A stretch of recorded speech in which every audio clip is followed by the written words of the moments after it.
నమస్కారం నాగార్జున గారు. నమస్తే అంజి గారు. సార్ కూటమి మంచి విజయం సాధించింది. అయితే ఎలక్షన్ ముందు కూటమికి అప్పటి వరకు సపోర్ట్ చేసిన కొంతమంది వ్యక్తులు అంటే జనసేనకి సంబంధించిన సపోర్టర్స్ కావచ్చు, హ్మ్. టీడీపీకి సంబంధించిన సపోర్టర్స్ కావచ్చు.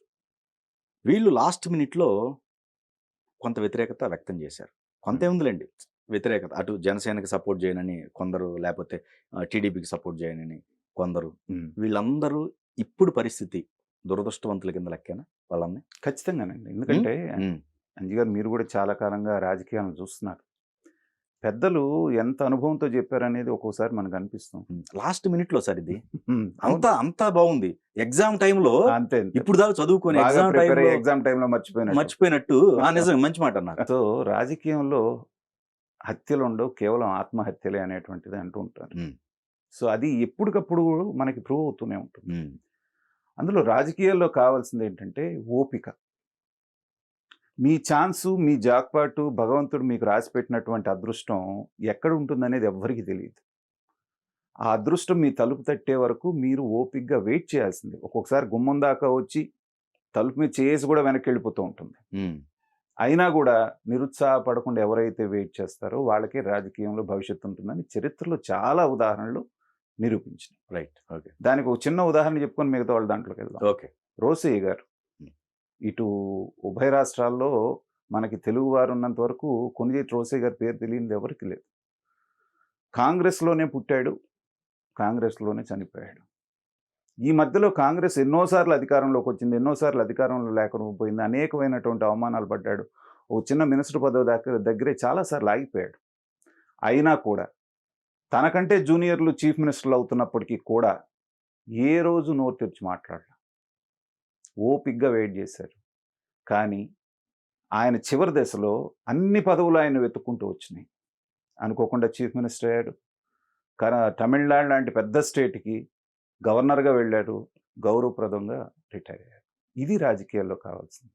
కానీ మనకేమైందంటే ఇప్పుడు రాజకీయాల్లో ఇన్‌స్టంట్ లీడర్స్ వచ్చేస్తున్నారు. హ్మ్. ఈ సోషల్ మీడియా వచ్చిన తర్వాత దాంట్లో కాస్త డొక్కసుద్ది ఉండి 4 సబ్జెక్ట్ మీద కాస్త గ్రిప్ ఉండి 4 వీడియోలు పెడితే ఓవర్‌నైట్‌గా వాళ్ళందరూ గూడా బ్రహ్మాండమైనటువంటి లీడర్‌లుగా గుర్తింపబడేటువంటి పరిస్థితులు ఇవాళ ఉన్నాయి. అలాంటి వాళ్ళలో మీరు రిఫర్ చేసిన వాళ్ళ పేర్లు పెట్టి చెప్పాలి అంటే 'దిలీప్ సుంకర' ఒకతను ఉన్నాడు. తర్వాతొచ్చి మన 'మహాసేన రాజేషు' వీళ్ళందరూ ఉన్నారు. వీళ్ళు ఒక 3, 4 సంవత్సరాల క్రితం వరకు పెద్దగా ఎవరికీ తెలీదు. కానీ ఈ సోషల్ మీడియా దీనితోటేంటంటే వాళ్ళు మంచి దీనితోటి అంటే వాళ్ళ ఎనాలిసిస్ బావుంది. ప్రజలకు నచ్చింది.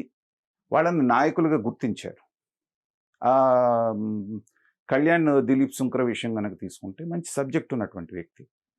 పవన్ కళ్యాణ్ గారికి బాగా దగ్గరగా ఉన్నారు. కొన్నాళ్ళు చాలా అగ్రెసివ్‌గా మాట్లాడారు. కానీ ఎక్కడ తేడా వచ్చిందో తెలీదు. వాళ్ళు పంపించారా? ఈయన బయటకొచ్చారో తెలీదు గానీ, ఆయన పని ఆయన లాయర్‌గా ప్రాక్టీస్ చేసుకుంటున్నాడు. అనేకమైనటువంటి దీంట్లో చూస్తున్నాడు. కానీ మెయిన్ స్ట్రీమ్ మీడియాలో ఎప్పటికప్పుడు హల్చల్ చేస్తున్నారు. అలాగే మన ఇతను 'మహాసేన రాజేష్' కూడా తెలుగుదేశం తరపున అలాగే ఉవ్వెత్తున ఎగిసిపడుతూ వచ్చాడు. వీళ్ళిద్దరిది కొంచెం డిఫరెన్స్ ఉంది తేడా. వచ్చిన అవకాశాన్ని ఆయన ఉపయోగించుకోలేకపోయాడు 'మహాసేన రాజేష్'. ఎందుకంటే గతంలో అతను చేసిన వ్యాఖ్యల మూలన. అధినేత దగ్గర నువ్వు మంచి పేరు సంపాదించుకున్నప్పటికీ, ఆయన మొట్టమొదటి దాంట్లోనే నీకు టికెట్ ఇచ్చినప్పటికీ కూడా, నీ బ్యాక్‌గ్రౌండ్ చెక్‌లోకి వచ్చేటప్పుడు నువ్వు మాట్లాడిన మాటలే నీకు అడ్డం పడ్డాయి. అక్కడితో ఆగితే పోయేది. పొత్తు ధర్మంగా వాళ్ళు ఉన్నటువంటి పవన్ కళ్యాణ్‌ని నేను విమర్శిస్తాను. పవన్ కళ్యాణ్‌కి నాకు పడదు గాని నేను తెలుగుదేశంతోటి ఉంటానని ఒక డబుల్ గేమ్ ఎప్పుడైతే ఆడావో, అవతల ఉన్నటువంటి వాళ్ళు మహామహులు ఎంత చూసుంటారు? ఇవాళ నీ రాజకీయ భవిష్యత్తు ఏంటనేటువంటిది ప్రశ్నార్థకమైంది. అలాగే కళ్యాణ్ దిలీప్ సుంకర్ గారు గూడా చక్కటి అనాలిసిస్‌తో బాగా మాట్లాడుకుంటూ వచ్చేవారు. కానీ చివరికి ఆయన అనాలిసిస్‌లో మార్పొచ్చేసింది. నేనేదో న్యూట్రల్ పర్సన్‌ని. నాకు అందరూ సమానమే. నేను అందరికీ సమదూరంలో ఉంటాను అనేటువంటిది. తర్వాత సెటైరికల్‌గా మాట్లాడటం పవన్ కళ్యాణ్ గారి మీద లేకపోతే తెలుగుదేశం మీద. ఇది స్టాండ్స్ మీకు గమనించండి ఒక సంవత్సరం రోజులుగా, 6 నెలలుగా స్టాండ్స్ మార్చినటువంటి ఎవ్వరిని గూడా ప్రజలు యాక్సెప్ట్ చేయట్లేదు. మేము నిన్నటిదాకా ఒకళ్ళని పొగిడేసేసి, వెంటనే తీసుకొచ్చేసి నేను ఇంకొకళ్ళని ఇది జేస్తాను, వాళ్ళని విమర్శిస్తాను అంటే ఫండమెంటల్‌గా కామన్ సెన్స్ క్వెషన్ ఏమొస్తుందంటే, నిన్నటిదాకా పొగిడినప్పుడు ఇవన్నీ నీకు తెలీదా? నిన్నేదో పక్కన పెట్టినప్పుడు, నీకు అవకాశం రాదని తెలిసినప్పుడు మాత్రమే ఇవన్నీ గుర్తొస్తాయా? అంతే కదా! రైట్. అదే. ఏమి రాజకీయం తెలియని ఒక కామన్ మ్యాన్ నిన్న ఒక వీడియో చూశాడు మీది. నిన్న పవన్ కళ్యాణ్‌ని పొగుడుతా మాట్లాడారు. కూటమిని ఆహ్వానించారు.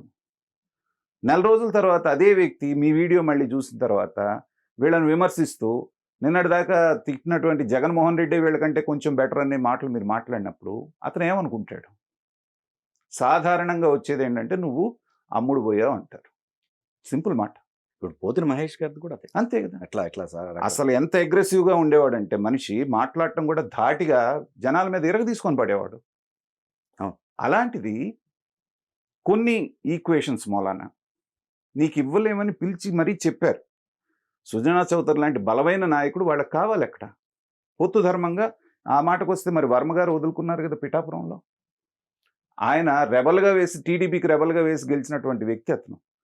అట్లాంటి వ్యక్తి నీ నాయకుడి కోసం అక్కడ వదులుకుంటున్నాడు కదా! అప్పటికి నిన్ను వేరే రకంగా అకామిడేట్ చేస్తామని చెప్పారు. చెప్పిన వెంటనే నువ్వు వెళ్ళిపోయి ఇంకొక పొరపాటు వీళ్ళు చేసేదేంటంటే మీరు వెళ్ళిపోయినా పర్వాలేదు. నిన్నటిదాకా ఎవరినైతే పొగిడారో వాళ్ళని విపరీతంగా విమర్శించడం. పోతిన మహేష్ ఎలా మాట్లాడారో మనం చూసాం.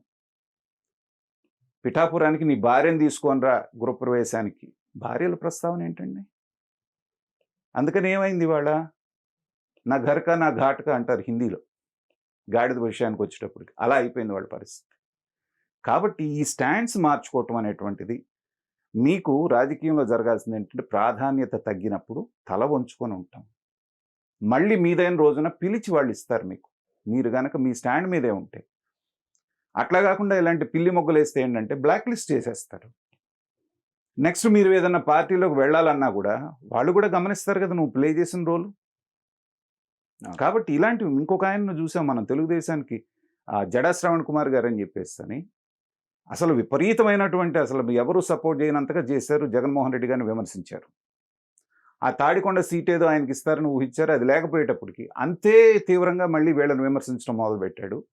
ఒక 3 నెలలు 4 నెలలు అయ్యేటప్పటికి ఏ మీడియా ఛానల్ ఒక సాక్షి తప్పితే కవర్ చేయరని తెలిసిన తర్వాత మళ్ళీ స్టాండ్ మార్చుకున్నాడు. కానీ ఏమైపోయింది? ఉన్నటువంటి ఇమేజ్ మొత్తం డ్యామేజ్ అయ్యి సొంతగా నేను ఎక్కడో నిలబడితే మంగళగిరిలో ఎంతొచ్చిందండి?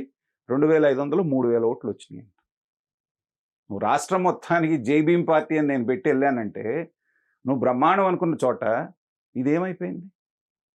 ఇవాళ నిజంగా కూటమి అధికారంలోకి వచ్చినాక వీళ్ళందరికీ బంగారు భవిష్యత్తు ఉండేదిగా. నామినేటెడ్ పోస్టులు బొచ్చెడున్నాయి. వీళ్ళందరినీ అకామిడేట్ చేసుకోవాలంటే ఎక్కడో చోట మీరు ఒక స్థానం కలిగేది కదా.